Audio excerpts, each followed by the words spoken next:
Well, welcome back. Before we get into the forecast, I took a little trip down 75 to Broadhead Elementary School yesterday. It is Read Across America Week, or Dr. Seuss Week.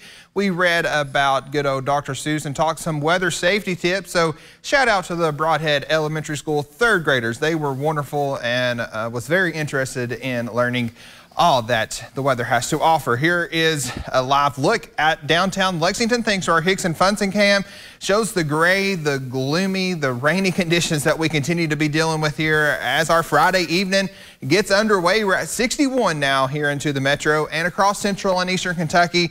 It's upper 50s to low 60s. 59 across I-64, Mount Sterling to Moorhead. 59 as well, down 75, Richmond to Mount Vernon, and then still some low 60s down south. 63, Somerset, 64, London over to Manchester. Those winds continue to be breezy as well, not as strong as they were, but still gusts of 5 to 10 plus miles an hour. You can see some stronger gusts down there into southern Kentucky. That's closer to that area of low pressure. But we continue to watch these bands of showers move across not only Kentucky, surrounding areas as well. Closer look here at Viper radar. It's a wet evening here in central and northern Kentucky. Southern and southeast Kentucky beginning to dry out a little bit.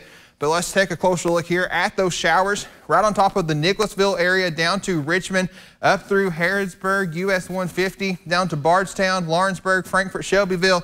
You get the general idea. It is a wet evening out there. Continue to deal with this light band of showers here, stretching from Williamstown down to Cynthiana and Carlisle as well. Futurecast continues to show a stray shower or two throughout the evening, but it's overnight tonight. Look at that. Bam. We blossom with showers and thunderstorms after midnight. That'll last throughout our overnight, and those will continue in waves throughout our Saturday. Saturday is looking pretty darn close to a washout across central and eastern Kentucky. There could also be a few strong thunderstorms here into the east where temperatures may actually spike it into the mid to upper 60s while we're held out into the 50s here into central and eastern Kentucky. That rain will slowly begin to pull out of the area tomorrow night and then into Sunday morning with some leftover clouds and moisture. Look at that. That's some blue showing up on Futurecast. Could be some snow flurries, especially for the mountains of southeast Kentucky into Sunday morning with temperatures into the 30s. And then it's a cold March day with only low to mid 40s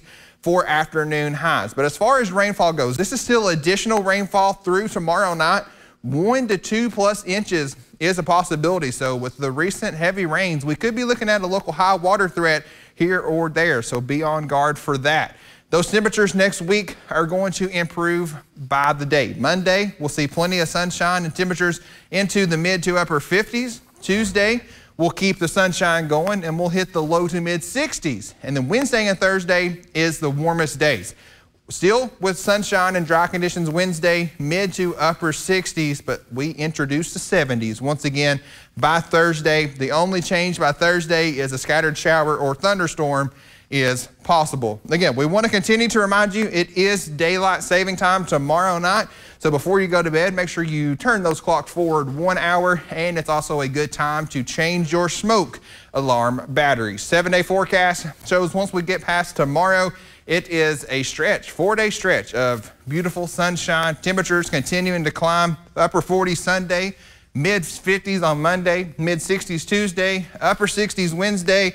And then another system comes into the picture by this time next week. Afternoon highs into the 60s, and we could be talking about more rain and thunderstorms. Doug, how's the traffic looking?